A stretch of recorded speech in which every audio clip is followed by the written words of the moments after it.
रिज्क देने वाली जात अल्लाह रब्बुल इज्जत की है। वो हर किसी को रिज्क देता है, किसी की रिज्क के ऊपर नजरें जमानी नहीं चाहिए। अपना रिज्क चाहे थोड़ा है या बड़ा है, उस पर शुक्र करना चाहिए। जब आपके अंदर शुक्र की कैफियत आती है तो आप खुश हो जाते हैं। मूसा कलीमुल्लाह हैं, अहलो अयाल के ज़हन में ख्याल आया कि कैसे इनको मैं रिज्क पहुंचाऊंगा।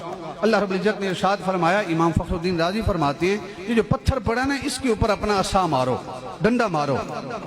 तो पत्थर के ऊपर डंडा मारा, अंदर से कीड़ा निकला।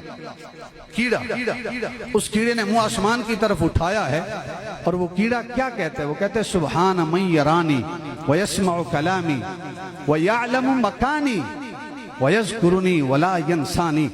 पाक है वो जात जो मुझे देख रही है। व यस्मउ कलामी, पाक है वो जात जो मुझे सुन रही है। व यअलमु मकानी, पाक है वो जात जो मेरे मकान को जानती है। व यज़कुरुनी वला यंसानी, पाक है वो जात जिसने मुझे याद रखा हुआ है, मुझे भुलाया नहीं।